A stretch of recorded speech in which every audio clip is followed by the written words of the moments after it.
ಕನ್ನಡದ ಮನಸ್ಸುಗಳಿಗೆ ನಮಸ್ಕಾರ. ನೀವ್ ನೋಡ್ತಾ ಇದ್ದೀರಾ ಬಿಪಿ ನ್ಯೂಸ್ ಕನ್ನಡ. ನಾನು ಅಕ್ಷತಾ ಕುಲಕರ್ಣಿ. ಪ್ರಚಲಿತ ವಿಷಯಗಳ ಕುರಿತು ಜನರ ಅಭಿಪ್ರಾಯ, ಇದುವೇ ಪಬ್ಲಿಕ್ ಪಂಚ್. ಪಬ್ಲಿಕ್ ಪಂಚ್ ನ ಇವತ್ತಿನ ಟಾಪಿಕ್ ಏನು?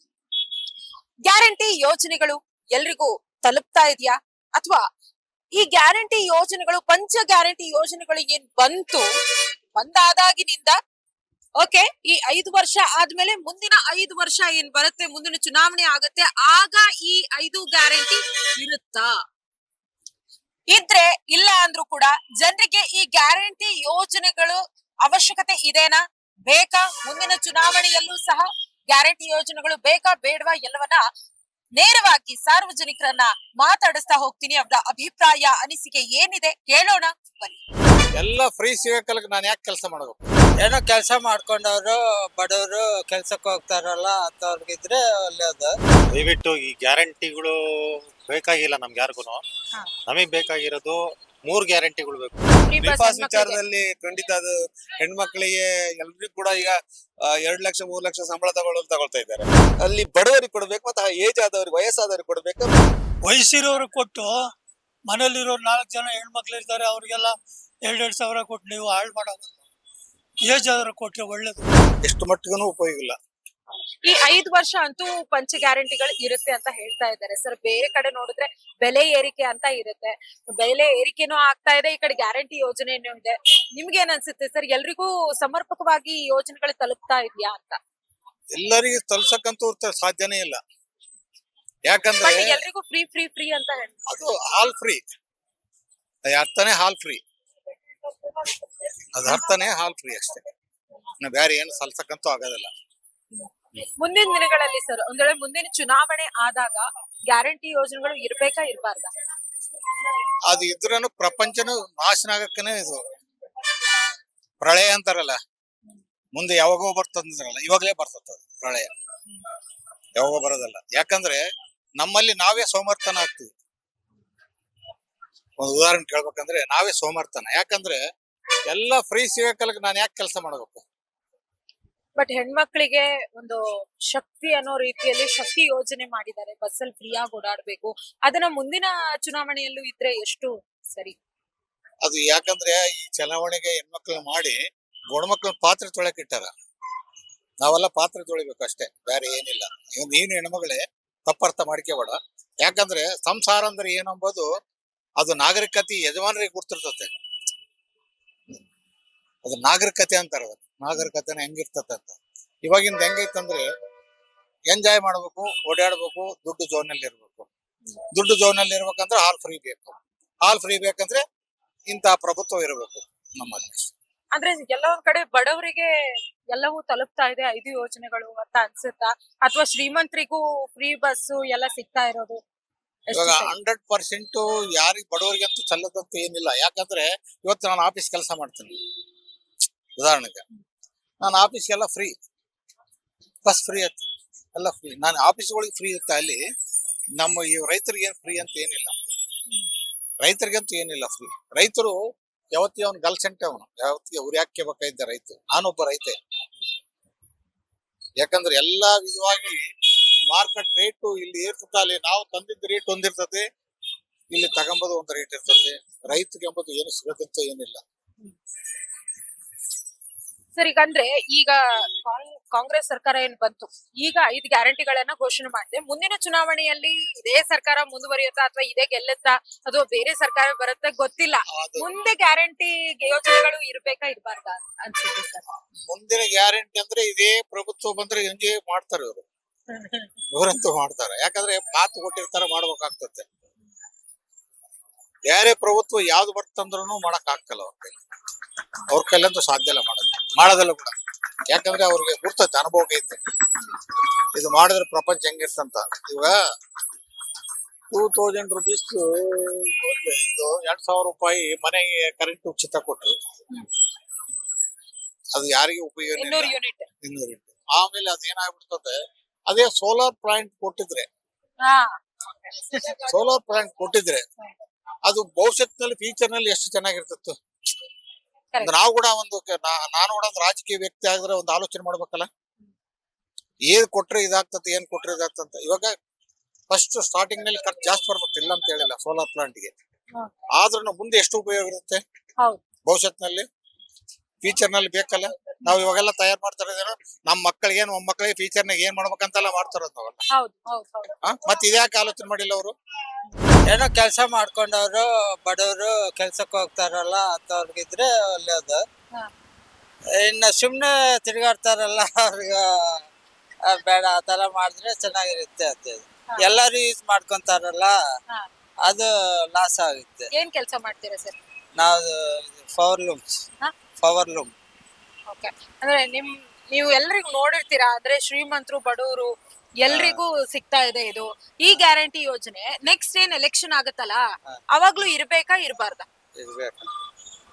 ಬಡವ್ರಿಗಿದ್ರೆ ಚೆನ್ನಾಗಿರುತ್ತೆ. ಕೆಲಸ ಮಾಡ್ಕೊಂಡು ಹೆಂಗಸರು ಕೆಲ್ಸಕ್ಕೆ ಹೋಗ್ತಾ ಇರ್ತಾರಲ್ಲ, ಅವ್ರಿಗೆ ಇದ್ರೆ ಒಳ್ಳೇದಾಗುತ್ತೆ. ಬಾಡಿಗೆ ಕಟ್ಕೊಂತಾ ಇರ್ತಾರೆ, ಅದು ಸ್ವಲ್ಪ ಮಿಕ್ಕುತ್ತೆ, ಅವ್ರಿಗೆ ಯೂಸ್ ಆಗುತ್ತೆ. ಮಕ್ಳಿಗೆ ಅವ್ರಿಗಿದ್ರೆ ಒಳ್ಳೇದು ಅಂತ ನನ್ಗನ್ಸುತ್ತೆ. ಇನ್ನು ದುಡ್ಡಿರೋರು ಬಡ್ಸ್ಕೊಂತಾರೆ, ಏನ್ ಮಾಡಕ್ಕಾಗಲ್ಲ, ಅದು ವೇಸ್ಟ್. ಅದು ಬಡ್ಸ್ಕೊಂಡು ನಿಮ್ ಮನೇಲಿ ಇರುವಂತ ಹೆಣ್ಮಕ್ಳಿಗೆ ಎಲ್ರಿಗೂ ಬಸ್ ಫ್ರೀ ಇದೆ. ಇದು ಹೋಗ್ತಾ ಇದಾರ, ಓಡಾಡ್ತಾ ಇದಾರ ಬಸ್ ಅಲ್ಲಿ? ಇಲ್ಲ, ಅವ್ರು ಕೆಲಸ ಮಾಡ್ತಾ ಇದ್ದಾರೆ. ಅವರು ಗಾಡಿಯೆಲ್ಲ ಬರ್ತಾರೆ, ಬಸ್ಸಲ್ಲಿ ಜಾಸ್ತಿ ಹೋಗಲ್ಲ. ಅಂದ್ರೆ ಹೋದ್ರೆ ಫ್ರೀ ಇದೆ? ಫ್ರೀ ಇದೆ, ಆದ್ರೆ ನಮ್ಗೆ ಹೋಗಕ್ಕಾಗಲ್ಲ, ಆ ಥರ ಇರುತ್ತೆ. ಗಾಡಿ ಇರುತ್ತೆ, ಗಾಡಿಯಲ್ಲಿ ಹೋಗಿ ಬರ್ತೀವಿ ಸ್ವಲ್ಪ ದೂರ ಆದ್ರೆ. ಇನ್ನು ಜಾಸ್ತಿ ಲಾಂಗ್ ಆದ್ರೆ ಬಸ್ಸಲ್ಲಿ ಹೋಗ್ತೀವಿ. ಈ ಬಸ್ ಫ್ರೀ ಅಂತ ನಾವು ಸುಮ್ಮನೆ ಏನು ಓಡಾಡ ನಮ್ ಕೆಲಸ ಇರುತ್ತೆ ಜಾಸ್ತಿ, ನಾವು ಕೆಲಸ ಮಾಡ್ಕೊಂತ ಇರ್ತೀವಿ. ಈಗ 5 ವರ್ಷ ಆದ್ಮೇಲೆ ಕಾಂಗ್ರೆಸ್ ಸರ್ಕಾರ ಆದ್ಮೇಲೆ ಮತ್ತೆ ಕಾಂಗ್ರೆಸ್ ಸರ್ಕಾರನೇ ಬರುತ್ತಾ, ಬಿಜೆಪಿ ಬರುತ್ತಾ, ಏನ್ ಬರುತ್ತೆ ಗೊತ್ತಿಲ್ಲ. ಮುಂದಿನ ಚುನಾವಣೆ ಆದಾಗ ಈ 5 ಗ್ಯಾರಂಟಿಗಳು ಇರ್ಬೇಕಾ ಬೇಡವಾ? ದಯವಿಟ್ಟು ಈ ಗ್ಯಾರಂಟಿಗಳು ಬೇಕಾಗಿಲ್ಲ ನಮ್ಗೆ ಯಾರಿಗೂ. ಹಾ. ನಮಗ್ ಬೇಕಾಗಿರೋದು 3 ಗ್ಯಾರಂಟಿಗಳು ಬೇಕು. ಒಂದು ಶಿಕ್ಷಣ, ಒಂದು ಆರೋಗ್ಯ, ವಾವ್. ಮತ್ತೆ ಇನ್ನೊಂದು ರೈತರುಗಳಿಗೆ ಪ್ರೋತ್ಸಾಹ. ಹಾ. ಇದಿದ್ರೆ ನಾವು ಬೇರೆ ಇನ್ಯಾವ ಸೌಲಭ್ಯಗಳನ್ನು ಕೇಳಲ್ಲ. ಎಲ್ಲಾ ಜನಗಳಿಗೂ ಅಷ್ಟೇ ಬೇಕಾಗಿರೋದು. ಮುಖ್ಯವಾಗಿ ಮನುಷ್ಯ ಇವತ್ತು ತುಂಬಾ ಪರಿತಪಿಸ್ತಾ ಇರೋದು ಈ ಮೂರ್ ಕಾರಣಕ್ಕೋಸ್ಕರ. ಶಿಕ್ಷಣ, ಆರೋಗ್ಯ, ರೈತರು, ರೈತ, ನಮ್ಮ ಅನ್ನದಾತರು. ಈಗ ಕೇಂದ್ರದಲ್ಲಿ ನಮ್ಮ ಜವಾನರನ್ನ ಮೋದಿ ಅವರು ತುಂಬಾ ಚೆನ್ನಾಗಿ ಕಾಪಾಡ್ಕೊಂಡಿದ್ದಾರೆ. ಇಲ್ಲಿ ನಮ್ಮ ರೈತರನ್ನ ಕಾಪಾಡುವಂಥದ್ದು ರಾಜ್ಯಗಳ ಸರ್ಕಾರಗಳು. ಅವರನ್ನ ಕಾಪಾಡಬೇಕಾಗಿರೋದು ನಮ್ಮ ಸರ್ಕಾರಗಳು ಬಿಟ್ಟಿದ್ದು. ಇಲ್ಲಿ ಅವ್ರನ್ನೆಲ್ಲ ನಾವೆಲ್ಲ ಓಟ್ ಹಾಕಿ ಒಬ್ಬರನ್ನ ಗೆಲ್ಲಿಸ್ತೀವಿ, ಅವ್ರನ್ನ ಒಂದು ಉನ್ನತ ಸ್ಥಾನಕ್ಕೆ ನಿಲ್ಲಿಸ್ತೀವಿ ಅಂತಂದ್ರೆ ಕಾರಣ ಏನಕ್ಕೆ ಹೇಳಿ? ಅವ್ರು ನಮ್ಮನ್ನ ಚೆನ್ನಾಗಿ ನೋಡ್ಕೊಂತಾರೆ, ನಮ್ಮ ಕಷ್ಟ ಸುಖಗಳನ್ನ ನೋಡ್ಕೊಂತಾರೆ ಅಂತ ಅಂದ್ಬಿಟ್ಟು. ಬಟ್ ಅವ್ರ ಸುಖಗಳನ್ನ ನೋಡ್ಕೊಂತಾರೆ ಹೊರತು ನಮ್ಮ ಸಾಮಾನ್ಯ ಜನಗಳ ಸುಖಗಳನ್ನ ನೋಡಲ್ಲ ಅವರು. ಅದನ್ನ ನೋಡ್ಬೇಕಾಗಿ ಆ ತರದ್ದು ಒಂದು ಮನಸ್ಥಿತಿಗಳು ಈಗ ನೋಡ್ತಾ ಇದೀವಿ. ಎಷ್ಟೊಂದು ಸ್ಕ್ಯಾಮ್ಗಳು, ಈ ಎಲ್ಲ ಬೆಳಗ್ಗೆ ಅಂದ್ರೆ ಬರೀ ಇದೇ ಕಥೆಗಳು. ಅವ್ರಿಗೆ ಮಾನ ಆಯ್ತೋ ಮರ್ಯಾದೆ ಆಯ್ತೋ ಗೊತ್ತಿಲ್ಲ. ಈ ಸಾಮಾನ್ಯ ಜನಗಳು ಎದ್ರಕಂತಾರೆ, ಏನಾದ್ರೂ ಒಂದು ಸಣ್ಣ ತಪ್ಪಾಯ್ತು ಅಂತಂದ್ರೆ ಏನಾಗೋಗ್ಬಿಡ್ತದಪ್ಪ, ಅಕ್ಕಪಕ್ಕದವ್ರು ನೋಡೋರು ಏನಂತಂದ್ರೆ ಅವ್ರಿಗೆ ಆ ಮರ್ಯಾದೆನೇ ಇಲ್ಲ. ನೋಡಿ, DIG ಅಂತ ಏನೇನೋ ಮಾಡ್ತಾ ಇದ್ದಾರೆ. ಇದು ನೋಡ್ಬಿಟ್ಟು ನಮ್ಗೆ ಬೇಜಾರಾಗ್ಬಿಟ್ಟಿದೆ. ಇಷ್ಟು ಹೇಳೋದಕ್ಕೆ ಸರ್, ಈಗ ನೀವಂದ್ರಿ ಆರೋಗ್ಯ, ಶಿಕ್ಷಣ, ರೈತ ಅಂತ 3 ಗ್ಯಾರಂಟಿಗಳು ಅವ್ರಿಗೋಸ್ಕರ ಏನಾದ್ರೂ ಒಳ್ಳೇದಾಗ್ಬೇಕು ಅಂತ ನಿಮ್ಮ ಆಸೆ, ಅಥವಾ ಇದು ಆಗ್ಬೇಕಾಗದಿದ್ರೆ. ಈಗ ಮತ್ತೆ 5 ಗ್ಯಾರಂಟಿಗಳು ಇದೆಯಲ್ಲ ಸರ್, ಇದರಿಂದ ನಿಮ್ಗೆ ಏನು ಯೂಸ್ ಆಗ್ತಿಲ್ವಾ? ಈಗ ನಿಮ್ ಮನೆಯಲ್ಲಿರೋ ಹೆಣ್ಮಕ್ಳೆ ಬಸ್ಸಲ್ಲಿ ಓಡಾಡ್ತಿದ್ದಾರೆ, ಫ್ರೀ ಆಗಿ ಓಡಾಡ್ತಾ ಇದ್ದಾರೆ. ನಿಮ್ ಮನೆ ಕರೆಂಟ್ ಬಿಲ್ ಕಡಿಮೆ ಬರ್ತಾ ಇದೆ, ಅಥವಾ ಬಿಲ್ ಅನ್ನ ಕಟ್ಟದೇ ಇರೋ ರೀತಿಯಲ್ಲಿ ಸರ್ಕಾರ ನೋಡ್ಕೊಳ್ತಾ ಇದೆ. ಇಷ್ಟೆಲ್ಲ ಇದ್ದಾಗ್ಲೂ ನಿಮ್ಗೆ ಈ ಗ್ಯಾರಂಟಿಗಳು ಬೇಡ ಅಂತ ಅನ್ಸಿದ್ ಯಾಕೆ? ಯಾರು ಮೇಡಮ್ ಹೇಳಿದ್ದು ಕರೆಂಟ್ ಬಿಲ್ ಕಮ್ಮಿ ಬರ್ತಾ ಇದೆ ಅಂದ್ಬಿಟ್ಟು? ಬಂದ್ ನೋಡಿ ನಮ್ಮ ಮನೆ ಕರೆಂಟ್ ಬಿಲ್ ಎಷ್ಟು ಬಂದೈತೆ ಅಂತ. ಯಾವ್ದು ಕಡಿಮೆ ಬರ್ತಾ ಇಲ್ಲ. ಏನ್ ಬರ್ತೈತೆ ಈಗ ನಮ್ದು ಮನೆಯಲ್ಲಿ ಕಡಿಮೆ ಕರೆಂಟ್ ಬಿಲ್ ಕೊಡ್ತಾರೆ. ನಾವ್ ಒಂದು ಅಂಗಡಿ ಇಟ್ಕೊಂಡಿದ್ರೆ ಅದಕ್ಕೆ 1 ಡಬಲ್ ಹಾಕಿರ್ತಾರೆ. ಕೆಲಸದಿಂದ ಕಡಿಮೆ. ಮತ್ತು ಅಲ್ಲಿ ಇದ್ದಿದ್ದು ಈ 4 ರೂಪಾಯಿ 5 ರೂಪಾಯಿ ಇತ್ತು ಪರ್ ಯೂನಿಟ್ಗೆ, 7 ರೂಪಾಯಿ 8 ರೂಪಾಯಿ ಮಾಡವ್ರೆ. ಡಬಲ್ ಆಯ್ತಲ್ವಾ ಅಲ್ಲಿ? ಎಲ್ಲಿ ಕಡಿಮೆ ಹಂಗಾಯ್ತದ? ಈಗ ಮತ್ತೆ ಬೇರೆ ಎಲ್ಲ ಯೋಜನೆಗಳು ಸರ್, ಬಸ್ ಅಲ್ಲಿ ಫ್ರೀ ಇದೆ, ಅದೆಲ್ಲ ಯಾಕೆ ಇರಬಾರ್ದು? ಒಂದೊಂದ್ಸಲಿ ಅದು ಹೆಣ್ಮಕ್ಳುಗಳಿಗೆ, ಎಲ್ಲ ಹೆಣ್ಮಕ್ಳುಗಳಿಗೂ ಅದು ಇದಾಗಲ್ಲ. ಈಗ ಅದಕ್ಕೆ ಅಂತಾನೆ ಇದಾರೆ, ವಯಸ್ಸಾದವ್ರಿಗೆ, ವಿದ್ಯಾರ್ಥಿಗಳಿಗೆ, ಅಂಥವ್ರಿಗೆ ಎಲಿಜಿಬಲ್ ನೋಡ್ಬಿಟ್ಟು ಕೊಟ್ರೆ ಓಕೆ. ಸುಮ್ನೆ ಎಲ್ಲಾರು ಕೊಟ್ಕೊಂಡ್ ಕೂತ್ಕೊಂಡ್ರೆ ಈ ರಾಜ್ಯ ಸರ್ಕಾರಕ್ಕೂ ಈಗ ಏನು ಒಂದು ಅಭಿವೃದ್ಧಿ ಯೋಜನೆಗಳು ಮಾಡೋದಿಕ್ಕಾಗಲ್ಲ, ಏನು ಮಾಡೋದಿಕ್ಕಾಗಲ್ಲ ಅವ್ರ ಕೈಲಿ. ಈಗ ಅವರು ಸಮರ್ಥನೆ ಕೊಡೋದು ಹೆಂಗಿದೆ ಅಂತ ಹೇಳಿದ್ರೆ ಸರ್, ಹೆಣ್ಮಕ್ಳು ಅಂದ್ರೆ ಎಲ್ಲಾ ಹೆಣ್ಮಕ್ಳು, ಚಿಕ್ಕ ವಯಸ್ಸವ್ರ, ದೊಡ್ಡವರ, ಶ್ರೀಮಂತರ, ಬಡವ್ರ, ಆಫೀಸಲ್ಲಿ ಕೆಲಸ ಮಾಡ್ತಾರ, ಇಲ್ಲಿ ಇರ್ತಾರ, ಅವ್ರಿಗೆ ಏನೋ ದಿಕ್ಕಿಲ್ವಾ, ಅವ್ರಿಗೆ ಎಲ್ಲಾ ರೀತಿಯಿಂದ ಶ್ರೀಮಂತರಿದಾರ, ಎಲ್ಲಾನು ಯಾವ್ದೇ ಭೇದ ಭಾವ ಇಲ್ಲ, ಯಾವ ಜಾತಿನೂ ನೋಡಿಲ್ಲ, ಎಲ್ರಿಗೂ ಫ್ರೀ. ಹೆಣ್ಮಕ್ಳು ಅಂದ್ರೆ ಎಲ್ರಿಗೂ ಫ್ರೀ ಅಂತಾರೆ, ಅದು ಸರಿನಾ? ಇದಕ್ಕಿಂತ ಮುಂಚೆ ಎಲ್ಲರೂ ಕಾಸು ಕೊಟ್ಟು ಓಡಾಡ್ತಿದ್ರಲ್ಲ ಮೇಡಮ್, ಏನಾದ್ರು ತೊಂದರೆ ಆಗಿತ್ತಾ? ನಮ್ಮ ರಾಜ್ಯದ ಹೆಣ್ಮಕ್ಳುಗಳಿಗಾಗ್ಲಿ ಏನಾದ್ರು ಕೇಳ್ಕೊಂಡಿದ್ರ? ಯಾರಾದ್ರೂ ಈ ತರದ್ ನನಗೆ ಏನೋ ಕಷ್ಟ ಆಗ್ತಾ ಇದೆ ಅಂತ ಹೇಳ್ಕೊಂಡಿದ್ರ? ಯಾವ್ದು ಹೇಳ್ಕೊಂಡಿರ್ಲಿಲ್ಲ ತಾನೆ. ಇವ್ರು ಫ್ರೀ ಕೊಟ್ಟದ್ಮೇಲೆ ಈಗ ಈ ರೋಡಲ್ಲಿ ಕಾಸು ಬಿದ್ದೈತೆ ಅಂತಂದ್ರೆ ಎತ್ಕೊಂತಾರೆ, ಇರ್ಲಿಲ್ಲ ಅಂತಂದ್ರೆ ಸುಮ್ನೆ ಹೋಗ್ತಾರೆ. ಅದು ಬಿದ್ದಿತ್ತು ಅನ್ನೋದು ಅಲ್ವಾ? ಓಕೆ. ಈಗ ಫ್ರೀ ಅಂತಂದ್ರೆ ಅದು ಉಪಯೋಗಿಸ್ಕೊಂತ ಇದಾರೆ ಅಷ್ಟೇನೇನೆ. ಈಗ ಕೊಟ್ಬಿಟ್ಟಾದ್ಮೇಲೆ ಈಗ ನೀವು ನೋಡಿ, ಬರೋ ನೆಕ್ಸ್ಟ್ ಯಾರೇ ಬರ್ಲಿ, ಬಿಜೆಪಿ ಬರ್ಲಿ ಅಥವಾ JDS ಬರ್ಲಿ, ಇನ್ಯಾವುದೇ ಒಂದು ಪಕ್ಷ ಬರ್ಲಿ, ಅವ್ರು ಇದನ್ನ ಮುಂದುವರಿಸ್ಬೇಕಾ ಯೋಚನೆ ಮಾಡ್ಬೇಕಾಗತ್ತೆ. ಇಳಿಸಿದ್ರೆ ಏನಾಗೋಗ್ಬಿಡ್ತದೋ, ಈ ತರದ್ದೆಲ್ಲ ತಲೆಗೆ ಬರುತ್ತೆ ಅವ್ರಿಗೆ. ಈಗ ಈಗ ಇರೋ ಸರ್ಕಾರನೇ ಇದ್ರೆ ಅವ್ರು ನಡ್ಸ್ಕೊಂಡು ಹೋಗ್ತಾರೋ ಬಿಡ್ತಾರೋ ಅದು ಅದ್ರ ಕತೆ ಬೇರೆ. ಈ ಬರೋ ಸರ್ಕಾರಗಳು ಯೋಚನೆ ಮಾಡ್ಬೇಕಾಗತ್ತೆ ಏನ್ ಮಾಡ್ಬೇಕು ಅನ್ನೋದು. ಆ ತರದ ಪರಿಸ್ಥಿತಿ ಬಂದ್ಬಿಡುತ್ತೆ. ಓಕೆ, ಒಟ್ಟಾರೆಯಾಗಿ ಮುಂದಿನ ಎಲೆಕ್ಷನ್ ನಲ್ಲಿ ನಮ್ಗೇನ್ ಗ್ಯಾರಂಟಿ ಬೇಡ ಅಂತೀರಾ? ನನ್ನ ವೈಯಕ್ತಿಕವಾಗಿ ಕೇಳಿದ್ರೆ ಗ್ಯಾರಂಟಿ ಅನ್ನೋದಕ್ಕಿಂತ ಈಗ ಅವ್ರು ಪ್ರಬುದ್ಧರು ಅಂತ ಅಂದ್ಬಿಟ್ಟು ಅವ್ರನ್ನ ಒಬ್ಬ ಮುಖ್ಯಮಂತ್ರಿ ಮಾಡಿದ್ದಾರೆ, ಇನ್ನೊಬ್ರನ್ನ ಗೃಹ ಏನೋ ಒಂದು ಅವ್ರಿಗೊಂದೆಲ್ಲ ಒಂದು ಇದ್ರಲ್ಲಿ ಕೂತಿದ್ದಾರೆ. ಅವ್ರು ಯೋಚನೆ ಮಾಡ್ಬೇಕು. ಅವ್ರ ಯೋಚನೆ ಮತ್ತಿಲ್ಲ ಅಂತಂದ್ರೆ ಅಷ್ಟು ಯೋಚನೆ ಮಾಡಕ್ ಆಗ್ಲಿಲ್ಲ ಅಂತಂದ್ರೆ ಸುಮ್ನೆ ಹೋಗ್ಬಿಟ್ಟು ಮಾಮೂಲಿ ಬೇರೆ ಅದಕ್ಕೆ ಯೋಗ್ಯರಿರೋರು ಅದಕ್ಕೆ ಬರ್ತಾರೆ, ಅವ್ರು ಮಾಡ್ಕೊಂಡು ಹೋಗ್ತಾರೆ. ಮುಂದಿನ ಚುನಾವಣೆಯಲ್ಲೂ ಈ ಗ್ಯಾರಂಟಿ ಯೋಜನೆಗಳು ಇರ್ಬೇಕಾ ಬೇಡವಾ? ಗ್ಯಾರಂಟಿ ಯೋಜನೆ ಒಂದು ಅನುಕೂಲ ಆಗಿದೆ ಜನರಿಗೆ ಈಗ. ಅದು ಕೆಲವರು ಹೇಳ್ತಾರೆ ಅದು ಬೇಡ ಅಂತ ಹೇಳ್ತಾರೆ. ಅನುಕೂಲ ತುಂಬಾ ಆಗಿದೆ ಜನರಿಗೆ. ಯಾಕಂದ್ರೆ ಈಗ ಈ ಉಚಿತ ವಿದ್ಯುತ್ ಮತ್ತೆ 2,000 ರೂಪಾಯಿ ಫ್ರೀ ಪಾಸ್ ವಿಚಾರದಲ್ಲಿ ಖಂಡಿತ ಅದು ಹೆಣ್ಮಕ್ಳಿಗೆ ಎಲ್ರಿಗೂ ಕೂಡ ಈಗ 2 ಲಕ್ಷ 3 ಲಕ್ಷ ಸಂಬಳ ತಗೊಳ್ತಾ ಇದ್ದಾರೆ. ಅದು ತುಂಬಾ ಪ್ರಾಬ್ಲಮ್ ಆಗ್ತಾ ಇದೆ. ಅದಾಗ್ಬಾರ್ದಿತ್ತು. ಯಾರಿಗೆ ಸಿಗ್ಬೇಕು ಅವ್ರಿಗೆ ಸಿಗ್ಬೇಕಾಗಿತ್ತು ಅದು. ಈಗ ಉದಾಹರಣೆಗೆ ವಯಸ್ಸಾದವರಿಗೆ, ಮಕ್ಕಳಿಗೆ, ಎಜುಕೇಶನ್ಗೆ, ಮತ್ತೆ ತುಂಬಾ ಬಡವರಿಗೆ, ನಿಜವಾಗ್ಲೂ BPL ಕಾರ್ಡ್ ಬಡವರು ಇರ್ತಾರಲ್ಲ ಅವರಿಗೆ ಅದು ಖಂಡಿತವಾಗಿ ಆಗ್ಬೇಕು. ಆ ಯೋಜನೆ ಒಳ್ಳೇದು. ಬಟ್ ಎಲ್ರಿಗೂ ಅದು ಸರಿಯಲ್ಲ. ಓಕೆ, ಈ 5 ಗ್ಯಾರಂಟಿ ಯೋಜನೆಗಳು ನೆಕ್ಸ್ಟ್ ಚುನಾವಣೆ ಆದ್ಮೇಲೂ ಇರ್ಬೇಕಾ? ಇದ್ರೆ ಒಳ್ಳೇದು, ತೊಂದ್ರೆ ಇಲ್ಲ. ಏನು ಅದರಿಂದ ಏನು ಯಾವ್ದು ಸರ್ಕಾರ ಬರ್ಡನ್ ಆಗಿದ್ಯಾ? ಇಲ್ಲಲ್ಲ ಅಲ್ವಾ? ಆದ್ರೆ ಒಳ್ಳೆ ಆಗಿದೆ ಅಂತ ಹೇಳ್ತಾರೆ. ಈ ಅಲ್ಲ ಕಡೆ ಕೊಟ್ಟು ಈ ಕಡೆ ಕಸ್ಕೊಳ್ಳುವಂತ ಕೆಲಸ ಆಗಿದೆ. ಹಾಲಿನ ರೇಟ್ ಇಲ್ಲ, ದುಬಾರಿ ಯೋಜನೆ ಮಾಡ್ತಾ ಇದ್ದಾರೆ. ಅಲ್ಲ, ಫ್ರೀ ಯೋಜನೆಯಿಂದ ಸಾಲ ಆಗ್ಲಿಲ್ಲ. ಯಾಕಂದ್ರೆ ನಾವು ನಮ್ಮಲ್ಲಿ ನೋಡಿ ಇದು ಇವರು ರೈತರಿಗೆ ವಿದ್ಯುತ್ ಫ್ರೀ ಕೊಡ್ತಾ ಇದೆಯಲ್ಲ. ನಮ್ ಹೊಳೆಗಳಲ್ಲಿ ಪಂಪ್ ಸೆಟ್ ಹಾಕ್ಬಿಟ್ಟು ಹಾಗೆ ಬಿಟ್ಬಿಡ್ತಾರೆ. ಹೌದು 24 hours ಓಡ್ತಾ ಇರುತ್ತೆ ಹೌದು. ಅಲ್ವಾ? ಅದರಿಂದ ಲಾಸ್ ಅಲ್ವಾ ಅದು? ಒಂದ್ ಟೈಮ್ ಅಲ್ಲಿ ಅವರಿಗೆ ಎಷ್ಟು ಬೇಕು ಅಷ್ಟನ್ನೇ ಕೊಡ್ಬೇಕಲ್ಲ ರೈತರಿಗಿರುವ, ಮತ್ತೆ ಫ್ರೀ ಆಗಿ ಕೊಡುವಂತದ್ದು. ಈಗ ಅದನ್ನ ಹಾಗೆ ಹೊಳೆಗೆ ಪಂಪ್ ಸೆಟ್ ಹಾಕ್ಬಿಟ್ಟು ಆ ನೀರು ಹೋಗ್ತಾನೆ ಇರುತ್ತೆ, ಅದು ಫೋಲ್ ಆಗ್ತಾ ಇದೆ ಅಲ್ಲಿ ಅಲ್ವಾ? ಮತ್ತೆ ಏನ್ ಗೊತ್ತುಂಟ, ಈ ಯೋಜನೆಗಳಿಂದ ಲಾಸ್ ಆಗಿದೆ ಅಥವಾ ಬರ್ಡನ್ ಆಗ್ತಾ ಇದೆ ಅನ್ನೋದು ಸುಳ್ಳು. ಓಕೆ, ನಮ್ಮಲ್ಲಿ ನೋಡಿ ಮಿನಿಸ್ಟರ್ಗಳಿರ್ಬೋದು, ಅಧಿಕಾರಿಗಳು ಇವತ್ತು ಎಷ್ಟು ಪೋಲ್ ಮಾಡ್ತಾ ಇದ್ದಾರೆ, ಎಷ್ಟು ಅವರಿಂದ ಲಾಸ್ ಆಗ್ತಾ ಇದೆ. ಅವ್ರಿಗೆಲ್ಲ ಉಚಿತ ಅಲ್ವಾ ಹೌದು. ಅಧಿಕಾರಿಗಳ ಸಂಬಳ? ಮಿನಿಸ್ಟರ್ಗಳಿಗೆ ಮಿನಿಸ್ಟರ್ಗಳು ಖರ್ಚು ವೆಚ್ಚ ಎಲ್ಲ ಯಾರು? ಈ ತೆರಿಗೆದ ಹಣ ಅಲ್ವಾ ಅದು? ತೆರಿಗೆ ಹಣ ಅಲ್ವಾ ಇಲ್ಲಿ ಹೋಗ್ತಾ ಇರೋದಲ್ವಾ? ಜನರ ದುಡ್ಡು ಅಲ್ವಾ ಅದು? ಹೌದು. ಜನರ ದುಡ್ಡಿಗೆ ಇಲ್ಲಿ ಅಧಿಕಾರಿಗಳ ಸಂಬಳ, ಪ್ರಮೋಷನ್, ಅವ್ರಿಗೆ ನೋಡಿ ಅವ್ರ ಸಂಬಳ ಜಾಸ್ತಿ ಆಗ್ತಾ ಇದೆ. ಮಿನಿಸ್ಟರ್ಗಳ ಸಂಬಳ ಜಾಸ್ತಿ ಆಗ್ತದೆ. ಅವರೆಲ್ಲ ಫ್ರೀ ಉಚಿತವೇ ಅವರಿಗೆ. ತಿರ್ಗ್ಲಿಕ್ಕೆಲ್ಲ ಉಚಿತ ಅಲ್ಲ ಸರ್ ಮೇಡಮ್? ಯಾವ್ದು ನೋಡಿ, ಅವ್ರದ್ದು ವೆಹಿಕಲ್ ಫ್ರೀ ಅವರಿಗೆ. ಅಧಿಕಾರಿಗಳಿಗೂ ಹಾಗೆ ಇದೆಯಲ್ಲ. ಅಧಿಕಾರಿಗಳು ನೋಡಿ ಇವತ್ತು ಭ್ರಷ್ಟ ಅಧಿಕಾರಿಗಳು ತುಂಬಿ ಹೋಗಿದ್ದಾರೆ. ನ್ಯಾಯವಾಗಿ ಪ್ರಾಮಾಣಿಕ ಕೆಲಸ ಮಾಡ್ತಕ್ಕ ಅಧಿಕಾರಿಗಳು ಇಲ್ಲ ಇವತ್ತು, ಬಹಳ ಕಡಿಮೆ ಇದ್ದಾರೆ. ಮಾಡೋದಿಲ್ಲ ಅಂತ ಮಾಡ್ತಾ ಇದ್ದಾರೆ.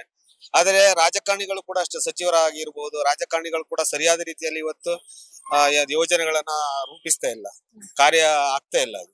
ಅಂದ್ರೆ ಇವರು ಬಜೆಟ್ ಗಳಲ್ಲಿ ಘೋಷಣೆ ಮಾಡ್ತಾರೆ, ಅದು ಕಾರ್ಯರೂಪಕ್ಕೆ ಬರ್ತಾ ಇಲ್ಲ, ಸರಿಯಾದ ರೀತಿ ಬರ್ತಾ ಇಲ್ಲ. ಉದಾಹರಣೆಗೆ SC/ST ಫಂಡ್ಗಳಿರ್ಬೋದು, ಬೇರೆ ಯೋಜನೆಗಳು ಇವತ್ತು, ಅಥವಾ ಬಡವರಿಗೆ ಮೀಸಲಾದಂತ ಎಷ್ಟೋ ಫಂಡ್ಗಳು, ವಿಶೇಷವಾಗಿ ಕಂದಾಯ ಇಲಾಖೆಯಲ್ಲಿ DC ಮನ್ನಾ ಭೂಮಿ ಅಂತ ಇದೆ. DC ಮನ್ನಾ ಭೂಮಿ SC/ST ಸಿಗ್ಬೇಕು, ಅದು ಸಿಗ್ತಾ ಇಲ್ಲ, ಕೊಡ್ಲಿಲ್ಲ ಇಲ್ಲಿವರೆಗೂ. DC ಮನ್ನಾ ಭೂಮಿ ಅಂತ. ಅದು DC ಏನು ರಿಸರ್ವ್ ಆಗಿರ್ತಕ್ಕಂಥ SC/ST ಅಂತ ಹೇಳಿ ಇದೆ. ನಿಮ್ಮ ಉಡುಪಿ ಕಡೆ ಎಲ್ಲ ಇದೆ ಅದು. ಅಲ್ಲಿ ಕೂಡ ಬಡವರಾಗಿದ್ದಾರೆ. ಬಡವರಿಗೆ ವಸತಿ ಕೂಡ ವ್ಯವಸ್ಥೆ ಇಲ್ಲ, ಅವ್ರಿಗೆ ಭೂಮಿ ಇಲ್ಲ. ಅವರನ್ನ ಈಗ ಒಕ್ಕಲೆಬ್ಬಿಸುವಂತ ಪ್ರಯತ್ನಗಳು ನಡೀತಾ ಇದೆ ಕೆಲವು ಕಡೆ. ತುಂಬಾ ಪ್ರಾಬ್ಲಮ್ ಇದೆ ಇಲ್ಲಿ. Correct. ಗ್ಯಾರಂಟಿ ಯೋಜನೆ ಅನ್ನುವಂಥದ್ದು ನಿಜವಾಗಿಯೂ ಅಲ್ಲಿ ಯಾರು ತಗೊಳ್ಬೇಕು ಅವ್ರು ತಗೊಳ್ಳೇಬೇಕು. ಆ ಯೋಜನೆಗಳು ಬಡವರಿಗೆ ಸಿಗ್ಬೇಕು. ಫಲಾನುಭವಿಗಳು ಯಾರಿದ್ದಾರೆ ಅವರಿಗೆ. ಈಗ ನೀವು ಹೇಳ್ದಾಗ ಈಗ ಏನು ಸರ್ಕಾರಿ ನೌಕರರು ಕೂಡ ಇವತ್ತು ಈಗ ಉಚಿತ ಬಸ್ಸಲ್ಲಿ ತಿರುಗಾಡ್ತಾ ಇದ್ದಾರೆ ಅಂದ್ರೆ ಅವ್ರಿಗೆ ಸಂಬಳ ಇದೆ ಅಲ್ವಾ, ಒಳ್ಳೊಳ್ಳೆ ಸಂಬಳ ತಗೊಳ್ಳೋರು ಇದ್ರೆ ಅವರು ಉಚಿತ ಇರ್ತಾರೆ ಹೆಣ್ಮಕ್ಳು. ಅದು ಇವರಿಗೂ ಕೂಡ ವಯಸ್ಸಾದವರಿಗೆ ಮತ್ತೆ ಬಡವರಿಗೆ, ಶಾಲಾ ಮಕ್ಕಳಿಗೆ, ಇಂಥವರಿಗೆಲ್ಲ ಅದನ್ನ ಆ ಯೋಜನೆ ತಂದ್ರೆ ಈಗ ಒಳ್ಳೆ. ಮನೆಯಲ್ಲಿರುವಂತ ಯಜಮಾನಿಗೆ 2,000 ಅಂತ ಹೌದು, ಹೇಳಿ ಹೌದು. ಅದೊಂದು ಯೋಜನೆ. ಓಕೆ, ಅದು ಎಷ್ಟ್ ಜನಕ್ಕೆ ತಲುಪ್ತಾ ಇದೆ? ಅಥವಾ ಈ ಅಲ್ಲ, ಅದು ಗೃಹ ಎಲ್ರು- ಜ್ಯೋತಿ ಆಗಿರ್ಬೋದು, ಶಕ್ತಿ ಅದೆಲ್ಲ ಯೋಜನೆ. ಒಳ್ಳೆ ಯೋಜನೆ. ಅದು ಒಳ್ಳೆ ಯೋಜನೆ, ಅದು ಚೆನ್ನಾಗಿ ನಡೀತಾ ಇದೆ ಅದು. ಆದ್ರೆ ಎಲ್ಲಾ ಹೆಣ್ಮಕ್ಳಿಗೂ ಅಲ್ಲ, ಬಡವರಿಗೆ ಹೋಗ್ತಾ ಇದೆಯಲ್ಲ, BPL ಕಾರ್ಡ್ ಅವ್ರಿಗೆ ಮಾತ್ರ ಅಲ್ವಾ ಅದು, ಹೌದು. ಅವ್ರಿಗೆ ಸಿಗ್ಬೇಕದು. ಹಾ. ಪಾಪ ಹೆಣ್ಮಕ್ಳು ಕೂಡ ದುಡಿಯೋರ ಸಂಖ್ಯೆ ಈಗ ಹಳ್ಳಿಗಳಲ್ಲೆಲ್ಲ ಕಡಿಮೆ. ಸರ್, ಅದ್ರಲ್ಲೇ ಸಾಕಷ್ಟು BPL ಕಾರ್ಡ್ ಈಗ ರದ್ದು ರದ್ದು ಮಾಡ್ತಾ ಇದ್ದಾರೆ, ಮಾಡಿದ್ದಾರೆ. ಹಾ. ಅದು ಒಳ್ಳೇದು. ಅದು ಒಬ್ಬ ರದ್ದು ಮಾಡೋದು ಕೂಡ ಯಾರಿಗೂ ಗೊತ್ತುಂಟು ಮೇಡಮ್. ಈಗ ಕೆಲವರು ಒಳ್ಳೆ ಇನ್ಕಮ್ ಇರುವವರು BPL ಕಾರ್ಡ್ ಮಾಡ್ಕೊಂಡಿದ್ದಾರೆ. ಗವರ್ಮೆಂಟ್ ನೌಕರರು ಕೂಡ BPL ಕಾರ್ಡ್ ಮಾಡ್ಕೊಂಡಿದ್ದಾರಂತೆ. ಜಮೀನ್ ಇದ್ದವರು ಕೂಡ, ತುಂಬಾ ಬೇಕಾದಷ್ಟು ಜಮೀನ್ ಇದ್ದವರು ಕೂಡ BPL ಮಾಡ್ಕೊಂಡಿದ್ದಾರೆ ಆ ಕಾರ್ಡ್. ಅಂತವ್ರಿಗೆ ಕೊಡ್ಬಾರದು, ಅದು ಬಡವರಿಗೆ ಸಿಗ್ಬೇಕು BPL ಕಾರ್ಡ್. ಅದು ಹಾಗೆ ಇರುದಲ್ವಾ, ಅದು BPL ಕಾರ್ಡ್ ಅಂದ್ರೆ ಏನು ಬಡವರಿಗಲ್ವಾ, ಅದು ಬಡತನ ರೇಖೆಗಿಂತ ಕಡಿಮೆ ಇದ್ದವರಲ್ವಾ ಅದು, ಹೌದು. ಅಲ್ವಾ. Below poverty line. ಬಿಲ್ ಇದ್ರಲ್ಲಿ ಅವ್ರಿಗೆ ಸಿಗ್ಬೇಕು ಅದು. ಅವರಿಗೆ 2,000 ಮತ್ತೆ ಎಲ್ಲ ಕೂಡ ಒಂದು BPL ಮಾನದಂಡ ಹಾಕಿದೆ ಅಲ್ವಾ ಅದು ಸರ್ಕಾರ. ಮಾನದಂಡ ಅದೇ ಅಲ್ವಾ, BPL ಕಾರ್ಡ್ ಅಲ್ವಾ ಅದಕ್ಕೆಲ್ಲ. ಇದೆಲ್ಲ ಈಗ ಪಡಿಬೇಕಾದ್ರೆ BPL ಕಾರ್ಡ್ ಇರ್ಬೇಕಂತ. ಆದ್ರೆ ನಿಮ್ಮ ಇದು ಬಸ್ಸಿಂದ ಯೋಜನೆ ಏನಿದೆ ಉಚಿತ, ಅದು ಎಲ್ರಿಗೂ ಅನ್ವಯ ಆಗತ್ತೆ. ಅಲ್ಲಿ ಹೆಣ್ಮಕ್ಳಂತ ಮಾಡಿದ್ದಾರೆ, ಅಲ್ಲಿ ಕೂಡ ಬಡವರನ್ನ ಇವರು ಇದ್ ಮಾಡ್ಬೇಕಾಗುತ್ತೆ. ಬಡ ವಿದ್ಯಾರ್ಥಿಗಳು, ಅದು ವಿದ್ಯಾರ್ಥಿಗಳು ಎಲ್ರಿಗೂ ಸಿಗ್ಬೇಕು, ಬಡವರಂತ ಏನಲ್ಲ. ವಯಸ್ಸಾದವರಿಗೆ, ಹಿರಿಯ ನಾಗರಿಕರು, ಇವರಿಗೆಲ್ಲ ಫ್ರೀ ಮಾಡ್ಬೇಕು. ಈಗ ಗಂಡಸರಿಗೆ ಏನ್ ತಪ್ಪು ಮಾಡಿದ್ದಾರೆ? ಗಂಡಸರಿಗೆ ಯಾಕೆ ಫ್ರೀ ಕೊಟ್ಟಿಲ್ಲ? ಅದೇ ಗೊತ್ತಿಲ್ಲ. ಅದನ್ನ ನೀವು ಹೇಳ್ಬೇಕು ಮಾಧ್ಯಮದವ್ರು. ಯಾಕಂದ್ರೆ ಗಂಡಸರು ಪಾಪ ಓಟ್ ಹಾಕಿ ಮತದಾರ ನೋಡಿ ಇವತ್ತು ಸೆಳೆಯೋದು ಗಂಡಸರು, ತಿರ್ಗಾಡಿ ಓಟ್ ಎಲ್ಲ ಇವ್ ರಾಜಕಾರಣಿಗಳಿಗೆ ಹಾಕ್ಸುವಂತ ಪ್ರಯತ್ನ ಮಾಡೋದು ಗಂಡಸರು, ಹೋರಾಟ ಮಾಡೋದು ಯಾರೋ ಗಂಡಸರು, ಚಳವಳಿಯಲ್ಲಿ ಇರುವುದೇ ಗಂಡಸರು ಹೆಚ್ಚಾಗಿ. ಹೌದು. ಅದ್ರಲ್ಲಿ ಅವ್ರಿಗೆ ಏನು ಪ್ರಯೋಜನ ಇಲ್ಲ, ಲಾಭ ಪಡ್ಕೊಳ್ಳೋದು ಹೆಂಗಸರು ಅಲ್ವಾ. ಓಕೆ ಸರ್, ಈಗ ಮುಂದಿನ ದಿನಗಳಲ್ಲಿ ಅಂದ್ರೆ ಈ 2 ವರ್ಷ ಏನಾಗುತ್ತೆ, ಮುಂದಿನ ಚುನಾವಣೆ ಆಗುತ್ತೆ, ಅಲ್ಲಿ ಬಿಜೆಪಿ ಬಂದ್ರೆ ಅಥವಾ ಕಾಂಗ್ರೆಸ್ಸೇ ಇದ್ರೆ ನಿಮ್ಗೆ 5 ಗ್ಯಾರಂಟಿಗಳು ಇರ್ಬೇಕು ಅಂತ ಅನ್ಸುತ್ತಾ ಇಲ್ವಾ? ಅಲ್ಲ, ಇರ್ಲಿ, ಅದು ಇದ್ದಂತ ಯೋಜನೆಗಳು ಇರ್ಬೇಕದು. ಬಿಜೆಪಿ ಬಂದ್ರು ಕೂಡ ಈ ಯೋಜನೆಗಳ ಮುಂದುವರ್ಸ್ಕೊಂಡು ಹೋಗ್ಬೇಕು. ಈ ಬಿಜೆಪಿ ಬಂದಂತ ಕೆಲವು ಗೌರ್ಮೆಂಟ್ ಗಳಲ್ಲಿ ಈಗ ಯೋಜನೆ ತಂದಿದಾರಲ್ಲ ನಿಮ್ ಉತ್ತರ ಭಾರತದಲ್ಲಿ ಕೆಲವು ಕಡೆ ಅಲ್ವಾ. ಅವರು ಇಲೆಕ್ಷನ್ಗೋಸ್ಕರ ಈಗ ಇಲೆಕ್ಷನ್ ಗೆಲ್ಲಿಗೋಸ್ಕರ ಈ ಯೋಜನೆಗಳನ್ನ ತಂದಿದಾರಲ್ಲ. ಇಲ್ಲಿ ಕೂಡ ಈ ಕಾಂಗ್ರೆಸ್ ಅವರು ಈ ಯೋಜನೆಗಳನ್ನ ಇಟ್ಕೊಂಡೇ ಗೆದ್ದಿದ್ದು, ಹೌದಲ್ವಾ. ಹಾಗಾಗಿ ಇದನ್ನ ಇವ್ರು ಹೇಗೂ ತೆಗೆಯುವುದಿಲ್ಲ. ಇವ್ರು 5 ವರ್ಷ ಇದು ಪೂರೈಸ್ತಾರಲ್ಲ, ನೆಕ್ಸ್ಟ್ ಬಿಜೆಪಿ ಬಂದ್ರು ಕೂಡ ಇದು ಮುಂದುವರ್ಸ್ಬೇಕು. ಅಲ್ಲ, ಈಗ ಫ್ರೀ ಬಸ್ ಆಗಿರ್ಬೋದು, ವಿದ್ಯಾನಿಧಿ ಆಗಿರ್ಬೋದು, 2,000 ಕೊಡೋದು. ವಿದ್ಯಾನಿಧಿ ನಿಜವಾಗ್ಲೂ ಉಂಟಲ್ಲ, ಅದು ಒಳ್ಳೇದಲ್ಲ. ಯಾವ್ದಾ 3,000 ಉಂಟಲ್ಲ, ಒಳ್ಳೇದಲ್ಲ. ಅದು ಯಾಕಂದ್ರೆ ಈಗ ನೋಡಿ, ಒಬ್ಬ ವಿದ್ಯಾರ್ಥಿ ಈಗ ಹೈಯರ್ ಎಜುಕೇಶನ್ ಕೊಡೋದು ಯಾರು ಡಿಗ್ರಿ ಆದವ್ರಿಗಲ್ಲ, ಅದು ಡಿಪ್ಲೊಮಾ ಡಿಗ್ರಿ ಆದವ್ರಿಗೆ 3,000. ಅವನು ಮುಂದೆ ಯಾವ ಒಂದು ಪೋಸ್ಟ್ ಗ್ರಾಜುಯೇಷನ್ ಮಾಡ್ತಾನೆ, ಅವನು 3,000 ತಕೊಂಡು ಅವ್ನ ಮನೆಯಲ್ಲೇ ಕುತ್ಕೊಂಡ್ ಬಿಡ್ತಾನೆ. ಅವನಲ್ಲಿ ಏನು ಕಾನ್ಫಿಡೆನ್ಸ್ ಬರೋದಿಲ್ಲ ಅವನಿಗೆ. ಅವ್ನಿಗೆ ಇಲ್ಲಿ 3,000 ಬರ್ತದೆ ನನ್ಗಂತ ಹೇಳಿ ಸುಮ್ಮನೆ ಇಟ್ಬಿಡ್ತಾನೆ ಖರ್ಚು ಮಾಡ್ಕೊಂಡು. ಅವನಿಗೆ ಅದು ಕೊಡ್ಬಾರ್ದು. ಅವ್ರಿಗೆ ಸ್ಕಾಲರ್ಶಿಪ್ ಕೊಡ್ಬೇಕು, ಓದುವವರಿಗೆ ಒಳ್ಳೆ ಸ್ಕಾಲರ್ಶಿಪ್ ಕೊಡ್ಬೇಕು, ಹೈಯರ್ ಎಜುಕೇಶನ್ ಮಾಡ್ಬೇಕು. ಅವ್ರು ಎಲ್ಲ ಮಕ್ಕಳು ಕೂಡ ಎಜುಕೇಶನ್ ಮಾಡ್ಬೇಕು. ಅವರು ಯಾವ್ದು ಗೊತ್ತಾ, ಇವತ್ತು ನಾನು ಹೇಳುದೇನಂದ್ರೆ ಪ್ರತಿಯೊಂದು ಮಕ್ಕಳು ಕೂಡ ಶಿಕ್ಷಣ ಪಡಿಬೇಕು, ಶಿಕ್ಷಣದಿಂದ ವಂಚಿತರಾಗಬಾರ್ದು. ಅದಕ್ಕೆ ಸರ್ಕಾರ ಸರಿಯಾದಂತ ಒಂದು ವ್ಯವಸ್ಥೆ ಮಾಡ್ಬೇಕು. ಈ 3,000 ಕೊಟ್ಟು ಅವ್ರಿಗೆ ಅವರನ್ನ ಎಲ್ಲ ಒಂದ್ ಕಡೆ ಅವರ ಆತ್ಮವಿಶ್ವಾಸವನ್ನ ಕಡಿಮೆ ಮಾಡೋದು, ಅವರಲ್ಲಿ ಒಂದು ಸೋಮಾರಿತನವನ್ನ ಬಿತ್ತಬಾರ್ದು. ಇದು ತಪ್ಪಿದು, ಖಂಡಿತ. ತುಂಬಾ ಖುಷಿ ಆಯ್ತು ಸರ್ ನಿಮ್ ಜೊತೆ ಮಾತಾಡಿ. Thank you. ಯಾವ್ದು ಸರಿ ಯಾವ್ದು ತಪ್ಪು ಅಲ್ಲಿ ಬಿಜೆಪಿ ಬಂದ್ರೆ ಖಂಡಿತ ಪಂಚಕಲ್ಯಾಣ ಏನ್ ಯೋಜನೆ ಇದೆ, ಉಚಿತ ಯೋಜನೆ, ಬಿಜೆಪಿ ಅವ್ರು ಮುಂದುವರೆಸಿದ್ರೆ ಒಳ್ಳೇದು. ಇದು ಯುವ ನಿಧಿ ಉಂಟಲ್ಲ, ಇದು ನಿಜವಾಗ್ಲು ಒಳ್ಳೇದಲ್ಲ. ಮತ್ತೆ ಈ ಫ್ರೀ ಪಾಸ್ ಅನ್ನುವುದು ಯಾರಿಗ್ ಕೊಡ್ಬೇಕು? ಅಲ್ಲಿ ಬಡವರಿಗೆ ಕೊಡ್ಬೇಕು, ಮತ್ತೆ ಏಜ್ ಆದವ್ರಿಗೆ, ವಯಸ್ಸಾದವ್ರಿಗೆ ಕೊಡ್ಬೇಕು. ಮಕ್ಳು ಎಲ್ಲ ಈ ಶಾಲಾ ಮಕ್ಕಳಿಗೆ ಅಂದ್ರೆ ಶಿಕ್ಷಣ ಪಡೆಯುವಂತ ಎಲ್ಲಾ ಶಾಲಾ ಮಕ್ಕಳು ಎಲ್ರಿಗೂ ಸಿಗ್ಬೇಕದ. ಇವ್ರು ಎಲ್ರಿಗೂ, ಸ್ತ್ರೀಯರಿಗೆ ಎಲ್ರಿಗೂ ಅವಕಾಶ ಅಂತ UGC ಸ್ಯಾಲರಿ ತಗೊಳ್ತಾ ಇದ್ದಾರೆ. ನಮ್ಮಲ್ಲಿ 3.5 ಲಕ್ಷ ಸಂಬಳ, ಅವರು ಕೂಡ ಇವತ್ತು ಉಚಿತ ಪಾಸ್ ತಗೊಂಡಿದ್ದಾರೆ. UGC ಸ್ಯಾಲರಿ 3.5 ಲಕ್ಷ ಇದೆ ಇವತ್ತು ಪ್ರೊಫೆಸರ್ಗಳಿಗೆ. ಅವ್ರು ತಿರ್ಗಾಡ್ತಾ ಇದ್ದಾರೆ ಗೊತ್ತುಂಟು, ಗವರ್ಮೆಂಟ್ ಸ್ಕೂಲ್ ಇದ್ರ ಬಸ್ಸಲ್ಲಿ. ಅವ್ರ ಸಂಬಳ ಎಷ್ಟು ಅರ್ಥ ಇಲ್ಲ ಅಲ್ಲ. ಅದಕ್ಕೆ ಅದು ಸರ್ಕಾರ ಅದ್ರ ಬಗ್ಗೆ ಗಮನ ಹರಿಸ್ಬೇಕು.